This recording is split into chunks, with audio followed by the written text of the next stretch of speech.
할렐루야. 하나님께서 놀라운 은혜 허락하실 줄 믿습니다. 제 목소리가 조금 이상하더라도 원래 조금 이것보단 깨꼬리 같은데 오늘 좀 감기가 걸려서 좀 이상한데 이해해 주시고 들어주시면 좋겠습니다. 오늘은 하나님의 강한 손이라는 제목으로 말씀의 은혜를 나누겠습니다. 여러분, 오늘 말씀 보니까 이 바로가 이스라엘 백성들에게 벽돌 만드는 그런 일을 시켰습니다. 근데 벽돌 만들어 보신 분 계세요? 안 계시죠? 저는 이제 피아노를 쳤으니까 제가 이제 한창 피아노 칠 때 학원에서 일을 못했어요. 남자들이 그때 막 남자 학원 선생님을 안 썼어요. 그러니까 일할 수 있는 데가 없는 거예요. 저는 이제 공사장 가서 아파트 짓고 벽돌 공장 가서 벽돌 만들고 이렇게 해봤거든요. 근데 저도 이 벽돌은 안 만들어봤습니다. 시멘트로 된 벽돌 만들어봤는데 그것도 상당히 쉽지 않았어요. 근데 이 사람들이 이제 집이 있어야 그 벽돌을 만들 수가 있는데 이제는 집도 주지 않을 테니까 니네들이 알아서 만들되 수량은 어떻게 하라는 거예요? 똑같이 그 수량을 채워야 되는 거예요. 만약에 한 달 동안 10,000개를 만들어야 됩니다. 집을 안 주는데 똑같이 10,000개를 만들어야 되는 거예요. 여러분, 이게 가능해요? 불가능해요? 여기서 가능하다고 하면 진짜 한번 해보시기를 축복합니다. 절대 못합니다. 지금 재료가 있어도 지금 간당간당한데 없는데 어떻게 채워요? 불가능한 거잖아요. 근데 여러분, 바로가 이거 불가능하다고 생각했을까요? 안 했을까요? 생각을 하는 겁니다. 여러분, 저 여러분들에게 어려운 질문 절대 안 합니다. 여러분, 절대로 이게 바로가 생각했을 때도 불가능하다고 생각을 하는 거예요. 가능하다고 생각 안 해요. 근데 뭐가 중요하냐? 지금 바로한테는 이게 가능하고 안 가능하고 그게 중요한 게 아니라 뭐냐면, 야, 너네는 내 노예야. 정신 차려. 내가 너네 왕이야. 이제 와서 무슨 니네 왕이 하나님이라는 거야. 내가 너네 왕이야. 정신 차려라. 내가 시키는 대로 복종해. 누구 편에 설 건지 잘 선택해. 여러분, 지금 이런 사인이에요. 지금 왜 그런 거예요? 이때를 바로 입장에서는 이때 만약에 이스라엘 백성들을 철저하게 더 처절하게 굴복시키지 못하면 또다시 이런 어려움이 생길 수 있으니까 철저하게 굴복시키기 위해서 여러분 정말 무릎 꿇히는 겁니다.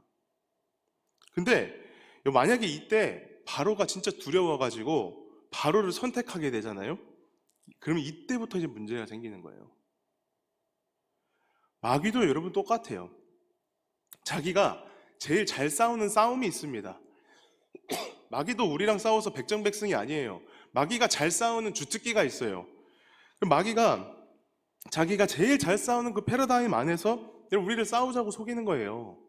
근데 여러분, 우리는 이미 싸움을 이겼습니다. 여러분, 이긴 싸움을 다시 싸우시겠습니까? 이미 예수님께서 이기셨잖아요. 근데 마귀가 속이는 거예요. 야, 다시 싸우자. 다시 싸워보자. 너 그거 인정 안 돼. 하나님 인정 안 해줘. 계속 속입니다. 근데 거기서 아무 생각 없이 마귀가 만들어 온 그 프레임 안에 들어가가지고 싸우게 되면 어떻게 되는 거예요? 백전백승, 백전백패가 되는 겁니다. 백전백패. 사랑하는 성도 여러분, 우리의 열약함과 가난함과 우리의 결핍과 부족은 꼭 절망과 낙심의 조건이 아니라 때로는 생각해보면 내 사고의 패러다임을 전환할 수 있는, 평범하고 익숙해진 그 프레임을 박살낼 수 있는 여러분 기회가 될 수 있다는 거 아세요? 똑같은 상황에 다 겪거든요. 똑같은 상황을 다 겪거든요. 근데 여러분, 간혹가다 저는 굉장히 또라이 같은 사람입니다. 저는 스스로를 거룩한 또라이라고 말해요. 겉도예요. 근데 정상인 척하는 사람 별로 안 좋아해요. 그래서 경건한 척하고 이런 사람. 왜냐하면 여러분, 그런 사람들이 똑같은 상황에서도 하나님의 한 수를 바라볼 수가 있습니다. 내 사고의 전환이 되는 거예요. 세상이 끌고 가는 그 사고를 하는 게 아니에요. 오히려 무너질 대로 무너지고 깨어질 대로 깨어진 그 실패의 밑바닥이 여러분, 우리가 모든 것을 다 수용하고 다시 한번 도전할 수 있는 그런 패러다임의 전환의 기회와 도전과 모험의 결단의 기회가 될 수 있다는 것을 여러분 기억하시길 바랍니다. 여러분, 그걸 이용할 수 있어야 돼요. 우리 그리스도인들이. 우리가 제일 잘 알고 있는 이 다윗과 골리앗 싸움을 얘기를 안 할 수가 없습니다. 이거를 보면은 이스라엘 백성들이 여러분 골리앗이 막 하나님 욕하고 있었던 거 기억하시죠? 근데 이스라엘 백성들의 모습이 어때요? 여러분 상상 한번 해보세요. 다윗이 도시락 배달을 갔는데 지금 막 저기서 골리앗이라는 장수가 하나님의 이름을 모욕하고 있는 거예요. 근데 이스라엘 백성들의 처지가 어때요? 상황과 그들의 지금 스탠스가 어때요? 싸우려고 해요? 안 해요? 그들은 전의를 상실해 버렸어요. 누가 봐도 그건 지금 군인이 아니에요. 여러분, 군인이 전의를 상실하면 끝입니다. 절대 못 이겨요, 그거. 그 스포츠 할 때도 보면은 복싱을 하든지 무슨 뭐 MMA를 하든지, 여러분 항상 제일 중요한 게 뭔지 아세요? 처음에 기세. 기세 때문에 이게 내가 제일 세. 내가 세상에서 제일 세. 그러니까 뒤에서 코치들도 야, 너가 제일 세. 너가 제일 세. 이거 괜히 주문 걸어주는 게 아니에요. 기세가 꺾이면 절대 싸울 수 없습니다. 그러니까 전의가 상실됐다? 군인이? 그건 군인이 아닌 거예요. 다윗이 가서 보니까 꼭 그런 거예요. 앞에서 하나님 욕하고 있는데 전의를 상실해버린 거예요. 바위 뒤에 숨어 있는 거예요. 여러분, 왜 그러면 아무도 나가서 싸울 생각을 안 합니까? 왜 저렇게 비루하고 연약한 모습으로 주저앉아서 저런 전의를 상실해서 저런 자신의 사명도 감당하지 못하고 있습니까? 간단한 거예요. 자신들이 보기에 너무 이미 압도되니까, 자신들이 보더라도 지금 나가서 싸우면 자기들이 질 것 같으니까, 그러니까 용기가 없던 거 아니겠습니까? 전의를 상실했잖아요. 그렇다면 왜 자신들이 믿는 하나님을 욕하는 그 자들 앞에서 전의를 상실할 만큼 압도적인 전력 차이를 느꼈을까? 그런 거 생각해 보신 적 있습니까? 그게 왜 그러냐면요, 골리앗이 요청하는 방법대로 싸우려고 하니까 그런 거예요. 골리앗이 뭐 어떻게 싸우자 그랬어요? 골리앗의 전쟁 패러다임이 뭐예요? 칼과 창과 단창이잖아요. 지금 걔는 멋있는 갑옷 입고 투구 쓰고 칼과 창과 단창을 가지고 지금 나온 거예요. 그리고 그렇게 같이 싸워보자는 거예요. 한판 해보자는 거예요. 그런데 여러분, 우리 하나님의 백성들도 여러분 똑같이 골리앗이 원하는 그 프레임 안에서 골리앗의 패러다임으로 갑옷 입고 칼과 단창과 창 들고 싸우려고 하니까 여러분, 이미 내가 계산해보니까 계산이 안 되는 거예요. 여러분, 다윗이 골리앗을 이길 수 있었던 비결이 뭡니까? 골리앗이 원하는 패러다임으로 싸우지 않았기 때문입니다. 그는 칼과 창과 단창으로 나오지만 다윗은 뭐로 나갔어요? 어려우십니까? 골리앗이 창과 칼과 단창으로 나오는데 나는 만군의 하나님 여호와 이름으로 나가잖아요. 게임이 안 되는 거죠. 여러분, 그 정도의 패러다임에 여러분 전환이 있어야 된다는 거예요. 똑같이 칼과 창과 단창으로 나갔으면 여러분 다윗이 이겼겠어요? 이겼으면 좋겠지만 졌겠어요? 게임이 안 됩니다, 여러분. 3m가 넘는데 여러분 최용만 보셨어요? 저는 서울에서 카페 매니저 할 때 그 최용만 씨를 한번 만난 적이 있습니다. 카페에 오셔가지고 여러분 까불지도 못합니다. 주문도 못 받겠어요, 앞에서. 정말 커요. 2m 17인가 그래요. 근데 골리앗은 3m가 넘는데 게임이 됩니까? 안 되죠. 한번 해볼 수가 없는 거예요.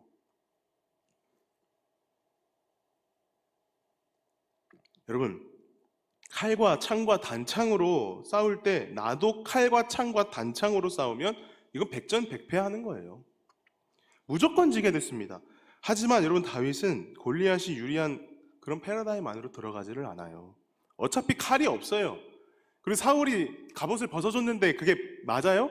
안 맞아요. 소년이기 때문에 그게 커요. 맞는 갑옷도 없어요.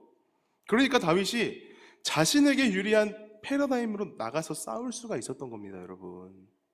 세상에서 봤을 때는 야, 칼도 없어, 맞는 갑옷도 없어, 얼마나 절망적입니까? 가면 개죽음인 거예요, 그냥. 근데 여러분, 거기서 끝나는 게 아니에요. 하나님 안에서 그 패러다임이 전환이 필요한 겁니다. 여러분, 사역을 하다 보면은 여러분들도 사역 많이 하셨잖아요. 여러분들이 생각한 대로 아름답게 그려본 대로 그림이 다 그려지고 사역이 되십니까? 제발 그런 분들이 있으면 저 좀 알려주세요. 네? 여러분, 그렇지가 않아요. 부족한 거 투성이고 열악한 거 투성이고 불만족스럽고 결핍과 부족들이 여러분 다 있어요. 근데 그럴 때 대부분 사람들은 그것 때문에 중단하고 포기하고 떠나갑니다. 그것 때문에 도망하고 절망하고 분노합니다. 하지만 여러분, 승자들은, 시대에 축복받은 위대한 사람들은 그때 그 결핍과 부족 때문에 누구도 상상하지 못했던 시대적인 전환을 이뤄내고 패러다임의 전환을 이뤄내는 거예요. 저는 말씀을 보면서 이런 지혜가 나에게 있었으면 좋겠다 정말 많이 생각하고 기도합니다. 똑같이 여러분, 그 수많은 사람 중에 한 사람이 되시겠어요? 하나님께 없어서는 안 될 사람이 되시겠어요? 그건 내가 선택하는 거예요. 이런 세상의 프레임을 깨뜨리고 박살내고 누구도 상상하지 못하는 그 사고의 틀을 깬 멋진 역사의 주인공이 될 수가 있다는 거예요. 여러분도 그렇게 사시기를 축복합니다. 오늘 다윗도 세상 사람들과 똑같은 그 틀 안에 들어가서 싸웠으면요, 전의를 상승했을 뿐만 아니라 게임을 해보지도 못하고 끝났을 겁니다. 똑같은 프레임으로 권력과 붙으려면 전의를 상실하고 죽고 절망해서 이스라엘 백성처럼 여러분 나가지도 못합니다. 하지만 여러분, 오늘 우리가 왜 골리앗의 프레임으로 싸워야 됩니까? 왜 마귀가 원하는 프레임으로 싸우려고 하시는 거예요? 칼과 창은 완전히 골리앗이 우위에 있는 싸움이잖아요. 골리앗이 주특기잖아요, 그건. 왜 우리가 질 싸움에 나갑니까?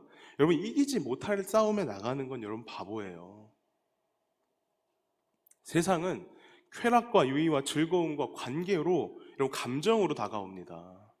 그랬더니 여러분, 교회들이 실수한 게 뭐냐면은 세상의 프레임에 갇혀버리니까 자신들도 그 안에서 도전을 해버리는 거예요. 그걸로 붙어보려고 하는 거예요. 여러분, 교회가 아무리 프로그램을 잘 만들고 관계에, 감정에 즐거움을 제공한다고 해도 여러분, 넷플릭스처럼 절대 재밌을 수가 없습니다. 방송국의 드라마처럼 여러분 절대 재밌을 수가 없어요. 그들의 방법 안에 들어가서 싸우면 백전백패하는 거예요. 다음 세대 아이들 앉혀놓고 교회에서 세상의 패러다임 안에서 싸우려고 하면 여러분 절대 안 돼요. 이럴 때일수록 더 강력하게 복음적으로 본질을 파고들어서 여러분 천국 소망을 가르치고 믿음의 본질을 가르치고 여러분 우리 아이들 성령 받게 하고 성령의 임재가 강력한 예배의 현장에 여러분 나타나게 해야 된다는 거예요. 여러분, 그렇게 하면 애들 다 떠나갈 것 같죠? 성도들 다 떠나갈 것 같습니까? 한국 교회를 보면은 안타까운 게 한두 개가 아니야. 어르고 달래주고 지원해주고 원하는 거 다 해주고 애들이 좋아하는 거 다 해주고, 그래서 여러분 이미 문 닫은 교회들이 너무 많습니다. 그게 아니라는 거예요. 교회가 오히려 예배가 뜨겁고 별게 없는데도 여러분 예배가 뜨겁잖아요. 예배에 성령의 임재가 있잖아요. 거기에 사람들이 모이더라는 거예요. 뜨겁게 찬양하고 뜨겁게 기도하고 하나님 앞에서 철저하게 무너지고 하나님의 강한 손을 붙잡는 그 강력한 임재가 있는 예배, 오히려 여러분 그런 교회에 이제 갈수록 사람들이 많이 모일 겁니다. 여러분, 우리 교회가 그런 교회가 되어야 될 줄로 믿습니다. 그래야 다음 세대에 있는 거예요. 여러분, 우리는 우리의 패러다임으로 싸워야 된다는 겁니다. 교회는 세상의 패러다임으로 나아가는 절대 안 됩니다. 골리앗과 바로와 싸울 때 여러분 그들의 패러다임 안으로 들어가면 절대 못 이겨요. 교회가 왜 자꾸 세상에 짓밟히고 왜 이렇게 비참해지고 어려워졌습니까? 세상의 거대한 문화와 흐름 앞에서 골리앗의 패러다임으로 교회가 싸우려고 하니까, 칼과 창과 단창을 가지고 나가려고 하니까 여러분 무너지고 절망하는 거 아니겠습니까? 여러분, 우리는 만군의 여호와 하나님 이름으로 나아가야 될 줄로 믿습니다. 싸움 방식이 다른 거예요. 우리가 잘할 수 있는 걸로 해야 되는 거예요. 우리 손에 붙잡아 주신 그 물맷돌 들고 나아가야 되는 것입니다. 복음의 본질, 예배, 말씀, 기도의 무기를 들어야 승리할 수 있는 것이고, 만군의 여호와 하나님의 이름을 선포해야 여러분 세상이 감당하지 못하는 교회가 돼서 믿음의 거목들이 여기서 길러지는 거 아니겠습니까? 여러분, 저는 항상 그것을 꿈꿉니다. 우리도 잘 되는 게 중요해요. 나도 잘 되는 것도 중요하고. 근데 저는 여러분 그거보다 더 중요하다고 생각되는 게 뭐냐면, 여기서 다음 세대 가운데 믿음의 거목이 일어나길 원해요.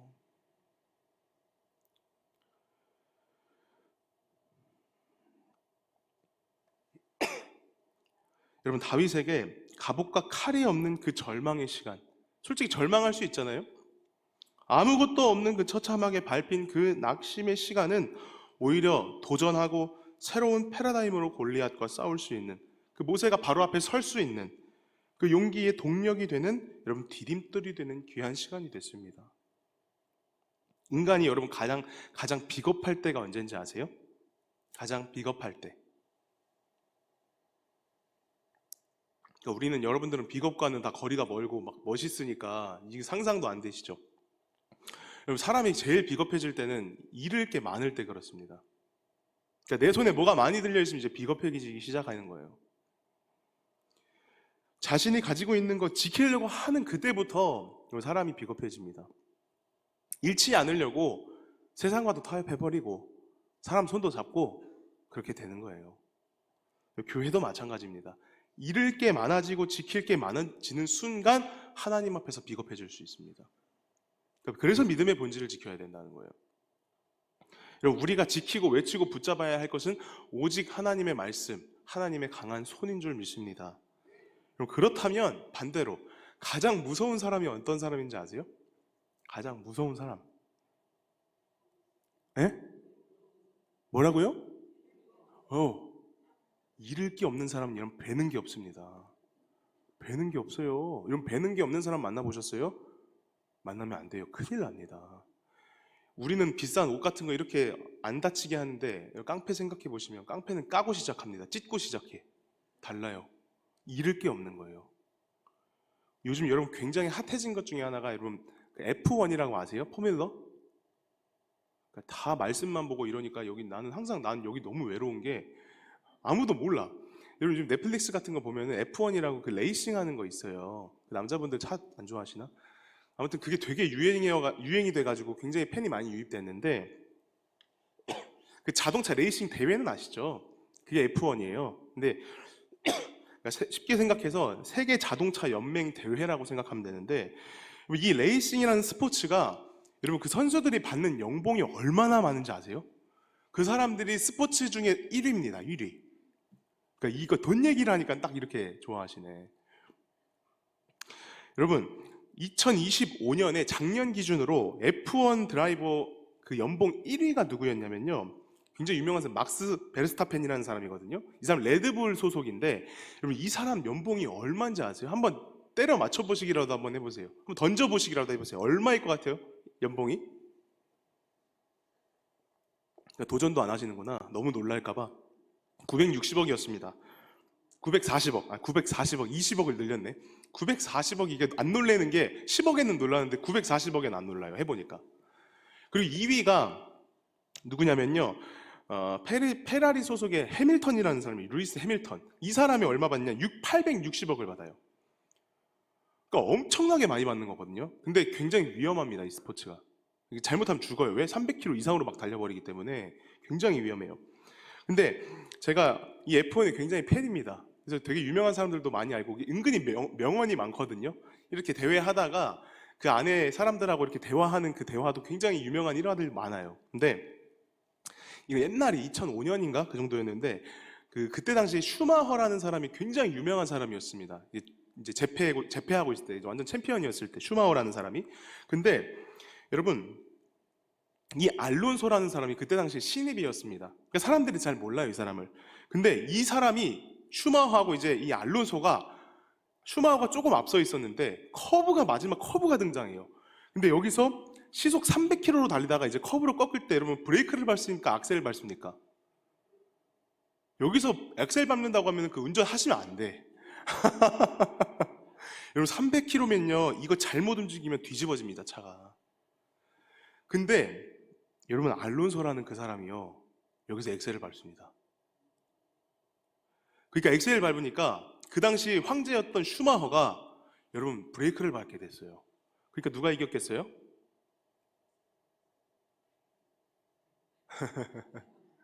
알론소라는 사람이 이겼어요. 말씀 얘기 아니니까 집중 안 하시는 거지. 알론소라는 사람이 이겼어요. 근데 이 사람이 인터뷰를 하는데 얼마나 재밌냐면은 화제가 됐어요. 그게 기자가 물어보는 거예요. 야 알론소 너 어떻게 코너에서 300km로 달리고 있는데 어떻게 슈마허가 브레이크를 밟을 줄 어떻게 알았어? 그랬더니 여러분 알론소가 기가 막힌 얘기를 합니다.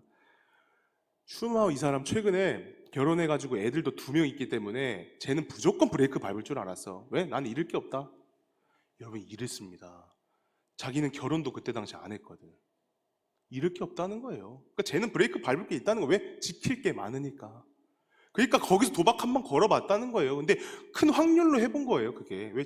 저 사람은 지킬 게 많으니까, 난 지킬 게 없으니까, 잃을 게 없으니까 여러분 엑셀을 밟아본 겁니다. 이렇게 잃을 게 없는 사람이 무섭습니다. 근데 오늘 말씀해 보면 참 안타까운 장면이 나와요. 여러분 노예라고 생각해 보면 노예가 잃을 게 있어요, 없어요? 솔직히 우리가 생각했을 때 노예라는 건 이미 밑바닥 인생 아니에요? 제가 이 말씀을 읽으면서 정말 기가 막힌 거예요. 너무 답답하고 한심한 거예요. 그러니까 사실 이게 지금 제가 하는 말씀이 이스라엘 백성들의 마음을 갖고 있는 성도들에게 하는 말이에요. 노예면은 잃을 게 없는데 여러분 그들의 모습을 보면요, 잃을 게 있는 것처럼 보여요. 뭔가 지푸라기를 잡고 있는 것처럼 보여요. 그들이 점점 일이 힘들어지니까 여러분 바로를 찾아갑니다. 바로에게 찾아가서 자신의 하소연을 하는 거예요. 여러분 세상의 패러다임에 무릎을 꿇는 순간 절대 자유를 얻을 수 없습니다. 이스라엘 백성들이 바로 앞에 무릎 꿇고 하소연하고 도움을 청하면 여러분 자신들의 삶이 지금보다 나아질 줄 알았던 거예요. 조금은 편해질 줄 알았던 거예요. 근데 어떻게 돼요? 이 굉장히 나이브한 생각입니다. 바로가요 그렇게 했더니 이스라엘 백성들을 더 책망합니다. 이 게으른 놈들아. 더 책망하는 거예요. 더 책찍질하는 거예요. 이게 세상의 방식이라는 거예요. 성도가 어려움과 문제에 부딪혔을 때 여러분 누구를 찾아야 됩니까? 하나님을 찾아야 되잖아요. 근데 그러지 않아요. 자녀가 어려움이 생기면 누굴 찾아야 돼요? 부모님을 찾아야 되잖아요. 이건 부모처럼 자식을 이해해주고 헌신적으로 돌봐주는 사람이 없습니다. 아무리 나를 사랑해주고 좋아해줘도 부모님의 사랑과 헌신과는 여러분 비교가 안 되는 거예요. 성도는 어려움에 부딪혔을 때 무조건 하나님을 찾아야 됩니다. 하나님만이 우리 사정을 제일 잘 알아주실 수 있는 거예요. 여러분 지금 여러분 앞에 어려움과 문제가 있습니까? 여러분 앞에 골리앗과 바로가 있습니까? 여러분 그들이 만든 패러다임 안에서 싸우면 안 돼요. 그들 앞에 나오라는 거예요. 나를 더 찾으라는 거예요. 내 앞에 더 철저하게 무릎을 꿇으라는 거예요. 여러분 세상이 만든 프레임을 부시고 하나님의 강한 손을 붙잡을 수가 있어야 돼요. 하나님께 도움을 구하는 것, 하나님의 손을 붙잡는 것이 여러분이 잘 되는 길이고 내가 승리하는 길입니다. 여러분 바로와 골리앗이 만든 그 패러다임으로 싸우는 순간 게으르다고 책망하고 채찍이 날라오고 여러분 더 힘든 어려움이 닥쳐오는 거예요. 여러분 세상과 싸우려면 여러분 인격적인 걸 기대하십니까? 세상과 싸우면서 적당히 하기를 바라십니까? 이 정도만 하면 안 없겠지 싶습니까? 여러분 사르밧 과부 있죠. 우리 잘 알고 있는 사르밧 과부를 보면 한 줌에 밀가루밖에 없었어요. 그래서 이 한 줌의 밀가루라는 게 여러분 그 나뭇가지 한두 개를 주워가지고 이렇게 구워 먹는다 그랬거든요. 얼마나 보잘것 없으면 가지고 있는 게 나뭇가지 한두 개로 이걸 구울 수 있다는 게 여러분 상상해 보셨어요? 굉장히 작은 거예요. 작은 거, 이거 손바닥만한 것도 아닌 거예요. 굉장히 작아요. 그걸 아들에게 먹이고 같이 죽으려 그랬잖아요. 근데 그거 여러분 한 줌의 밀가루 구워서 먹으면 그럼 며칠 더 살 수 있을까요? 생각해 보세요. 한 요만한 거 구워서 먹었어요. 우리가 며칠을 더 살 수 있을까요? 끼껏 해봐 2, 3일 아닙니까? 근데 여러분 그때 이 사르밧 과부가 하나님의 손을 보게 됩니다. 그 작은 것을 가져오라는 거예요. 하나님께 드리라는 거예요. 그러면 너의 가정이 기근이 끝날 때까지 기름과 가루가 떨어지지 않을 것이라고 말합니다. 여러분 이런 거를 보고 기회라고 하는 겁니다. 이 기회를 볼 줄 아는 눈이 있으시기를 축복합니다. 이거 눈 없으면 절대 못 봐요, 기회인지. 괜히 여러분 제일 위험한 게 뭐냐? 괜히 나한테 애매하게 있을 때가 제일 위험한 거예요. 괜히 몇 달 먹고 살 수 있을 음식이 있으면 바치라고 하면 그걸 못 바칩니다. 고민이 되는 거예요. 근데 철저하게 결핍되고 아무것도 가진 게 없을 때 여러분 그거 먹고 하루 이틀 더 사느니 하나님의 역사에 과감하게 여러분 투자를 해볼 수가 있는 겁니다. 내가 평소에 할 수 없는 순종을 할 수 있을 때가 바로 철저하게 밑바닥에 있을 때, 그때를 여러분 기회로 삼아야 된다는 거예요. 근데 대부분 사람들이 그러지를 못하고 뭐라고 얘기해? 야 너가 사람이야? 너 양심이 있기는 해? 야 벼룩에 간을 빼먹어야지 그거를 달라 그래? 이렇게 얘기합니다. 여러분 지금 절망할 때가 아니라는 거예요. 기회가 눈앞에 왔다 갔다 하고 있어요. 지금 그것 때문에 분노하고 넘어져 있을 때가 아니라 도전할 때라는 거예요. 그걸 잡을 때라는 거예요. 도전할 때 내 사고의 패러다임을 깨고 인생의 프레임이 박살나게 됩니다. 내가 한 번도 가보지 못한 그 길을 갈 수 있는 절호의 기회가 바로 지금입니다. 여러분, 성장하지 못하는 사람들의 특징이 있습니다. 무조건 불평하고 투정 부리고 원망해요. 그 원망과 불평과 비난과 분노의 삶을 삽니다. 그러니까 이래서 못하고 저래서 못하고 무조건 안 된다는 겁니다. 저는 일론 머스크라는 사람을 굉장히 좋아하는데 이 사람 완전히 또라이거든요. 저도 아까 좀 또라이라 했잖아요. 이 사람 완전 또라이예요. 근데 창의적인 또라이예요. 그러니까 배울 게 많아요. 그래서 그 사람의 행보를 보면은 이 패러다임의 전환이 엄청나다는 걸 알 수 있습니다. 그러니까 일론 머스크가 어떤 말을 하는지 아십니까? 우리의 실패는 멈추는 이유가 아니라 방향 전환의 힌트다. 정말 말도 안 되는 소리라는 거예요. 엄청 멋있지 않습니까? 그러니까 이런 말을 들었는데 멋지지 않는다고 생각하면 할 말이 없습니다. 실패가 멈추는 이유가 아니라 방향 전환할 수 있는 힌트가 된다고 한다니까요. 대단한 겁니다. 여러분이 지금 열약함과 부족과 실패와 결핍이 있다면 여러분 그 장점을 활용할 수가 있어야 돼요. 그 방향 전환할 수가 있어야 돼요. 여러분, 우리는 세상을 살면서 하나님의 백성으로 하나님 말씀을 따르고 올바른 믿음의 정도의 길을 걸어갈 때 이스라엘 백성들을 억압하고 그 길을 막았던 바로와 같은 여러분, 우리 신앙의 여정을 핍박하는 사람들을 여러분 만나게 됩니다. 그런데 우리가 기억해야 되는 것은 오늘 말씀이에요. 핍박자였던 바로가 곧 패배자가 되었고 절망하는 멸망자가 되었고 박해받았던 이스라엘 백성들, 아무것도 없었던 것 같은 그 절망에 빠진 사람들이 여러분 승리자가 되었다는 것을 여러분 기억하시기를 바랍니다. 어떻게 그렇게 될 수 있었어요? 하나님의 강한 손. 여러분 그걸 붙잡아야 되는 거예요. 여러분 솔직히 우리가 그거 붙잡는다고 우리가 뭘 하는 게 아니에요. 우린 그거 붙잡기만 하면 되는 거예요. 그럼 하나님이 알아서 다 하시는 거예요. 근데 그거 붙잡지를 못하는 거예요. 여러분 그런 믿음의 연약함 없으시고 다 하나님의 손을 과감하게 붙잡은 그런 하나님의 믿음의 사람들 되시기를 축복합니다. 여러분 절망과 핍박의 억압 속에 내 손에 아무것도 없다면 오히려 과감하게 더 빠르고 담대하게 하나님의 강한 손을 붙잡을 수가 있을 거예요. 이게 차이예요. 이 세상을 살아가다 보면 우리들에게 가장 필요한 게 뭐냐? 패러다임을 깨는 거예요. 일방적인 사고를 전환할 수 있어야 돼요. 세상이 원하고 마귀가 원하는 싸움판에서 우리는 여러분 백전백패합니다. 그러나 하나님의 이름을 붙잡고 하나님의 손을 붙잡았을 때 여러분 우리는 이미 승리했다는 거예요. 우리 찬양한 것처럼 오직 하나님 안에서만 여러분 자유가 있는 거예요. 지는 게 기적입니다. 거기 안에서는. 괜히 내 손에 애매하게 붙잡고 있는 것들 때문에 여러분 하나님 마음 섭섭하게 하지 마시고 지금 여러분들의 손에 있는 애매한 것이 여러분 구원을 주는 것이 아니고 승리를 주는 것이 아니라는 사실을 깨달으시고 그것 때문에 세상이 원하는 방법대로 세상이 원하는 프레임과 패러다임에 갇혀서 절망만 하지 마시고 진짜 내가 붙잡아야 할 것이 무엇인지 여러분 하나님의 강한 손 붙들고 승리하시길 바랍니다. 여러분 모세를 보면은 모세가 어려움을 겪으니까 그 사람들이 모세하고 아론을 찾아와서 막 뭐라고 하는 거예요. 니네들만 없었으면 이렇게 어려움은 안 당했는데 니네가 괜히 긁어부스럼 만들어서 바로 마음 힘들게 해가지고 우리가 이렇게 어려움 당하는 거잖아 하면서 막 엄청 힘들게 하는 거예요. 그러니까 모세 마음도 여러분 좋았겠습니까? 마음이 좋지가 않는 거죠. 자신의 연약함이 보이는 거예요. 자신의 무능력함이 나타나는 거예요. 근데 여러분 이때가 중요한 겁니다. 이때가 연약하고 무능력함을 여러분 사람들한테 가서 하소연하면 굉장히 무능력한 사람이 됩니다.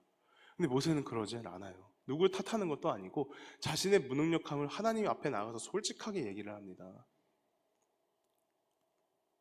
근데 여러분 하나님께 그 하소연했던 그 하소연을 하나님은 하소연으로 듣지 않으시고 기도로 응답하시는 거예요.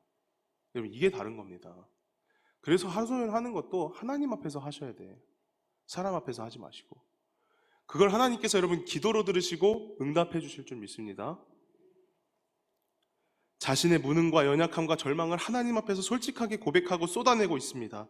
여러분 바로 앞에서 그렇게 당당하고 멋있는 척을 했는데 여러분 모세가 그 자신의 연약하고 아무 힘 없는 그 절망스러운 그것을 너무 뼈저리게 느끼고 있는 거예요. 근데 그럼에도 포기하지 않습니다. 그리고 바로가 원하는 대로 싸우려고 하지를 않는 거예요. 이것이 위대한 하나님 사람들의 특징입니다. 세상이 원하는 대로 싸우는 게 아니에요. 한복판으로 걸어 들어가는 것 같지만 절대 그들의 싸움 방식으로 들어가는 게 아니에요. 그러면 졌을 거예요. 세상의 패러다임을 거절하고 그들이 요구하는 프레임을 깨부수고 하나님을 찾아가는 거예요. 여러분, 세상에서는 내 연약함과 부족함을 나타내면 정말 그 사람 별 볼 일 없는 사람 됩니다. 근데 하나님 앞에서는 내 인생을 책임져 주시는 분이 생기는 거예요. 모세는 하나님께 자신의 연약함을 모두 고백했을 때 모세를 사용하셔서 이스라엘 백성들에게 출애굽할 수 있는 그 위대한 걸음을 걷게 하셨습니다. 이것이 하나님의 방법이라는 겁니다. 우리가 이 세상을 살아갈 때 패러다임이 깨져야 돼요. 세계관이 전환이 돼야 돼요. 그리고 모세가 더 이상 절망하지 않고 좌절하지 않고 내가 해야 할 일을 정확하게 깨닫고 그때부터 나갑니다. 그리고 다시 바로를 찾아가서 뭘 얘기하냐면요, 하나님 이름을 선포합니다. 멋있지 않습니까? 이렇게 살아야 돼요. 천지의 창조주 되신 하나님 이름을요 바로 앞에 나가가지고요 멋있게 선포하는 거예요. 여러분, 모세가 하나님 이름과 명령을 선포하지 않았다면 이스라엘 백성들에게 오히려 이런 어려움도 없었을 거예요. 무슨 말인지 아시죠? 그런데 하나님의 이름을 전함으로써 더 큰 어려움과 학대가 찾아왔어요. 이처럼 하나님의 이름을 전함으로 더 큰 어려움이 겪게 되는 것은요, 오늘을 살아가는 우리들도 똑같습니다. 여러분, 전도해보고 기도해보고 말씀도 전해봐야 손가락질도 당하는 거지. 아무것도 안 하면서 양반같이 그냥 뒷짐만 지고 하나님께서 하시겠지 한 사람, 여러분 절대 손가락질 안 당합니다. 여러분, 그게 신앙생활이 아니라는 거예요. 자신이 하나님을 믿는다면서도 아무것도 하지 않는 사람은 손가락질 받지도 않고 여러분 어려움도 겪지 않아요. 그래서 여러분 그렇게 손가락질 당한 것도 여러분 하나님 나라에서 면류관이 된다고 하는 거예요. 어두운 세상을 비추기 때문에 여러분 어두운 데 가서 비켜보세요. 손가락질 당하고 욕 먹는 거예요. 근데 그것이 하나님의 뜻인 줄을 여러분 아시기를 축복합니다. 전도도 안 해보고 복음도 전해보지 않으면 절대 모릅니다. 하나님 나라를 누릴 수가 없어요. 가만히 있으면 아무런 불이익도 당하지 않습니다. 그러니까 마귀가 오늘 교회를 향해서 아무것도 하지 말라는 거예요. 여러분, 아무것도 안 하시겠습니까? 그 패러다임 안으로 그냥 갇혀 사실 거예요? 손가락질 당하고 어려움 당하기 싫어서 예수님께서 우리에게 주신 사명 감당하지 않으시겠습니까? 복음을 받아들이고 성령을 받아들였음에도 가만히 있는 것은 여러분 마귀가 제일 좋아하는 거예요. 오늘 모세처럼 여러분 하나님 이름을 가지고 나가야 되는 거예요. 두렵지 않겠습니까? 저 솔직히 모세가 두려웠을 거라고 생각해요. 다윗도 골리앗 앞에 나가는 거 여러분 솔직히 두려웠을 거라고 생각합니다. 근데 믿음과 두려움의 차이는, 두려움은 두려워서 나가지 않는 것이고 믿음은 두렵지만 나가는 겁니다. 똑같이 두려워요. 네, 했냐 안 했냐, 여러분 그게 중요하다는 거예요. 세상의 패러다임을 깨고 하나님의 방법으로 하나님의 명령을 지켜나가는 그런 하나님의 나라도 경험하고 누릴 수 있는 여러분 되시기를 주님의 이름으로 축복합니다. 여러분, 손 안에 있는 것을 온전히 내려놨을 때 비로소 내 손이 하나님의 손을 잡을 수가 있습니다. 그 아무것도 아닌 것 때문에 하나님 손 못 잡는 그런 여러분 되지 마시고 과감하게 내 안에 있는 것들 버리고 여러분 그 손으로 하나님 잡으세요. 오직 하나님만이 나를 책임져 주시고 구원해 주시는 강한 손이 되신다는 사실을 기억하시면서 인생을 살아가며 수많은 손 중에서 아무 생각 없이 뻗어서 얻어 걸리는 그런 아무 능력 없는 손 중에 하나가 아니라 내 인생을 뒤바꾸고 내 인생을 책임져 주시고 내 삶을 변화시키시는 그 하나님의 강한 손을 붙잡아 이 세상 끝날 때까지 변질되지 않고 내 인생을 붙잡아 주시는 강한 하나님의 손이 여러분들의 인생을 어떤 길로 인도해 나가시는지 여러분 바라보고 경험하고 고백하시는 저와 여러분 되시기를 축복합니다. 여러분, 세상이 원하고 마귀가 만들어 놓은 패러다임 안에서 싸우는 것이 아니라 하나님의 방법으로 세상의 프레임을 깨고 같은 칼과 창과 단창이 아니라 하나님께서 내 손에 붙들게 하신 그 물맷돌 가지고 여러분 하나님 강한 손에 붙들려 원수 마귀를 쓰러뜨린 다윗과 같이 그 어떤 어려움과 좌절과 절망의 시간에도 그 안에서 새롭게 찾게 되는 패러다임의 전환의 사고의 전환이 일평생 하나님의 강한 손 붙잡고 살아가는 사랑하는 여러분 인생과 가정과 교회와 나라 가운데에 가득히 고백되시기를 주님의 이름으로 축복합니다.